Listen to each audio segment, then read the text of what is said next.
What if I tell you that a leaf many people walk past every day? A leaf some people even threw away may quietly be supporting strong bones, healthy blood pressure during pregnancy, and even male fertility. Oh, yes, so I'm talking about cocoyam leaves, not the tuber you already know, but the leaves. Today on Glonest, let's talk about why this leaf deserves respect, how people traditionally use it, and how to prepare it safely for consumption. Stay tuned. Welcome back to Glonest, the channel where we explore herbs around us with wisdom, moderation, and understanding. If you are new here, we don't hype herbs, we educate. Because herbs are powerful, but knowledge is more powerful. Now, cocoyam leaves, called ede leaves in some places, have been used traditionally across Africa and parts of Asia, mostly as food, sometimes as medicines, and often as both. But what exactly makes this leaf special? I wonder. Let's go find out what makes it so special. Let's start with bone strength. Bones are not just about calcium alone. They need magnesium, potassium, phosphorus, and vitamin K, and even antioxidants to stay strong and resist degeneration. I beg your pardon. Cocoyam leaves are traditionally known to contain calcium that supports bone density, magnesium that helps calcium absorption, vitamin K that is important for bone mineralization, polyphenols, a plant antioxidant that reduces inflammation. Let's get to know why this matters a lot.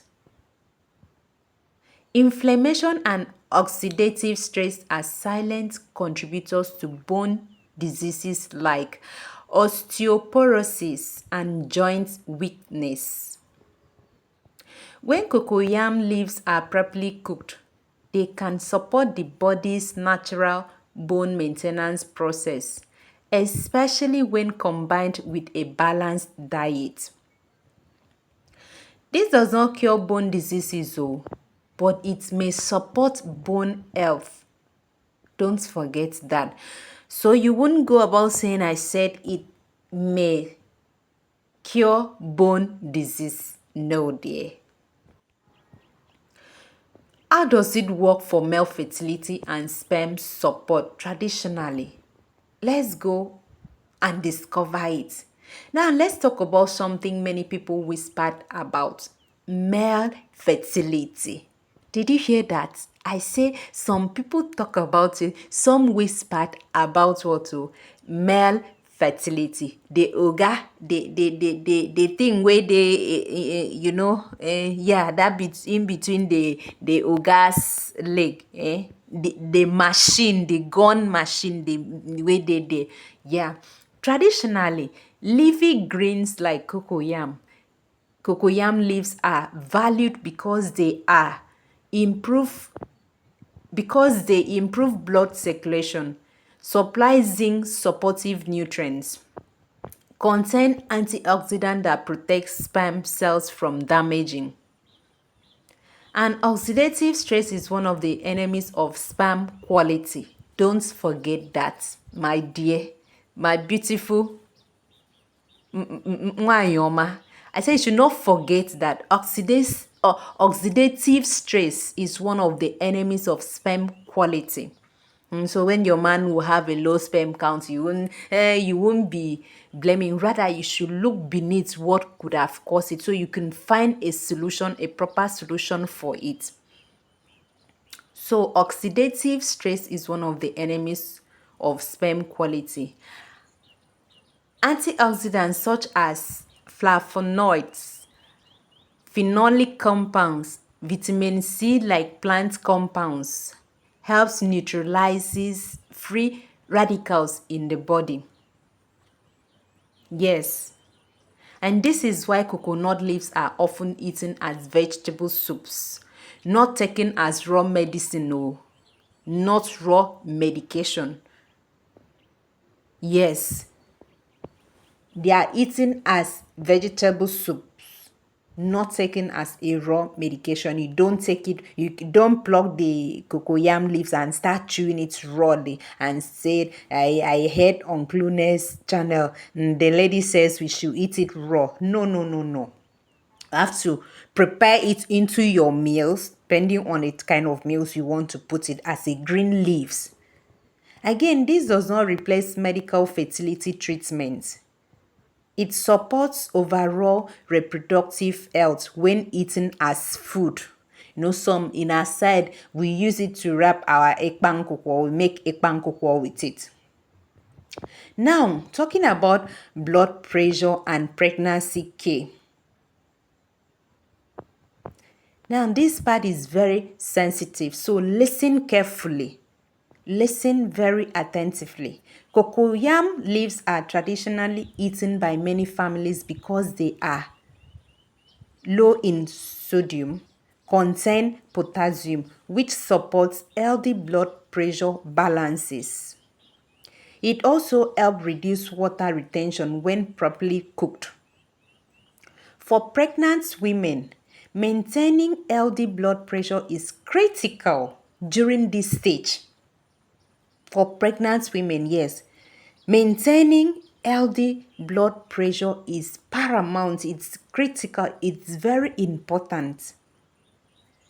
Some cultures include cocoyam leaves as a nutritional vegetables, not as a medicine during pregnancy. Pregnant women should never self-medicate with herbs. No, don't do self-medication with herbs, with herbal concoction, except being told by your midwife or a professional health personnel. Also, eating cocoyam leaves, I beg your pardon, as food, well cooked and in moderation is different from drinking concentrated herbal extract too. Don't forget that. I say that eating cocoyam leaves as food, well cooked and in a moderation format, techniques, method, style is different from drinking concentrated herbal extracts. Herbal concoction, however you want to take it, be it herbal or herbals. Yes. Always talk to your healthcare provider and avoid raw or uncooked leaves, cocoyam leaves. Stop immediately if it discomforts you. Yes. Some people say it scratches them on their guts, their lungs. So you stop immediately if it discomforts you. But trust me, it's a very healthy green leaves, very nutritious. If you should take it and apply it in your daily meals. Antioxidants found in these cocoyam leaves, it contains good antioxidants. Yes, the science in a simple way.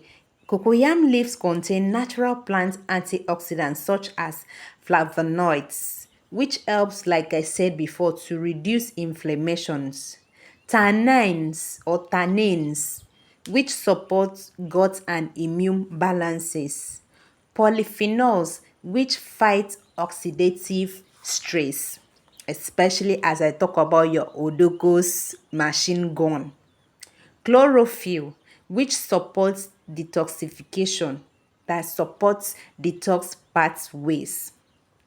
These antioxidants help protect cells from damages caused by stress, pollution, and poor diet. This is why leafy vegetables are often called protective foods if you did not know, these are some of the reasons why leafy vegetables are often called protective foods. So you need to include it in your meals. Green leaves, you need to always try to incorporate it in your meal. Some people don't like it. Me, I go as well as incorporating green leaves into any of my food that I know that I can accept it, the green leaves in it, like my rice, even my beans. You can imagine one day I was cooking beans, I plucked a bitter leaf and incorporate into that my beans, and I enjoy it because of what it does to my system and for my family. You know, very important warning. I said before, very important warning at this stage. Never eat raw. This part can save life, so that you will not, something that was supposed to save life becomes hazard, becomes dangerous, toxic to life. You don't need to eat it raw. Cocoyam leaves must never be eaten raw. They naturally contain calcium oxalate or oxalates, calcium oxalate crystals, which can cause throat irritation. That was what I said, that some people will complain that it's irritating them, it's scratching them on their guts, their throat. You understand? Because of these calcium oxalate crystals, it causes throat irritation, trigger itching, cause swelling or burning sensation. But here's the good news though. Proper cooking completely neutralizes this. If you cook it properly and make it to be well cooked, not half done. I'm talking about cocoyam leaves, but other green leaves, you can make it half done, half cooked. But when it has to do with cocoyam leaves, my dear, cook it properly to avoid this throat irritation. You understand? Or this burning sensation or swelling guts and throat like that. That's why traditional methods matters. You might be wondering or asking, how should I even prepare this? If you don't know how to make a pankoko that we make in our own side, you need to come to my state. I'm from Akwa Ibom, so you could enjoy this special traditional delicacy made with these cocoyam leaves. Now, let me tell you how you can prepare it safely. As vegetable soup, wash the leaves thoroughly, slice it thinly, boil in clean water for 10 minutes. Discard the first water. Yes, rinse it again. Cook normally with palm oil or vegetable oil, that's red oil. Add your crayfish or your fish or your stockfish, onions and pepper. This method removes irritants and preserves nutrients. My dear, did you hear me? If you did not hear me quite well, I will just take it. I will be fast while taking it again so that you get it very well. I said, as vegetable soup, wash the leaves thoroughly, slice it thinly, boil in clean water for 10 minutes. Discard the first water, rinse it again, cook normally with palm oil or vegetable oil. Add your crayfish or your fish or your stockfish and season it with onions and pepper. This method helps to remove any irritants and preserves the nutrient thereof. Yeah, another method, as steamed vegetable. Wash and cut, boil properly, steam lightly. Eat as a side vegetables. Some people add it to their salads. Yes, in case you're making fruit salads and you want to spice things up with green leaves. As a that steamed vegetable, you have to wash it and cut it, boil it properly, steam lightly, and eat it as a side vegetable. Never drink the first boiling water so that you will not say she says I should drink it, I should store it for use. Just discard it, pour it away, drain it away in your shank. Moderation is the secret. Oh. Herbs don't fail people. Don't forget that. Herbs or herbals don't fail people, but overuse does. Overusage, using it more than excessive usage does. I say herbs don't fail people, but the overusage of that herbs does fail people. Cocoyam leaves should be eaten one or twice a week. Once or twice a week. Combined with other vegetables. Part of a balanced diet. Not every day, not as concentrated drink, not as replacement for medication. So don't replace it for medication and say she said since it can helps in low sperm counts or this and that. Let me rather replace it with medication. My dear, don't do it. Don't do it. Yes. This video is for educational purpose only. Cocoyam leaves are not a cure for bone disease, infertility, or high blood pressure. Always consult a doctor, a nutritionist, or a qualified healthcare provider. Especially if you are pregnant, or you are on medication, or managing a medical condition. Yes. Nature has always supported humanity, but wisdom teaches us how to use it safely. If cocoyam leaves grow around you, don't just see them as leaves. See them as food with knowledge attached. If you found this my video helpful, don't forget to share it. Someone else might need this information. Like and comments. Remain blessed till I upload another one. This is Glonest, where helps meet understanding. See you next time. Bye.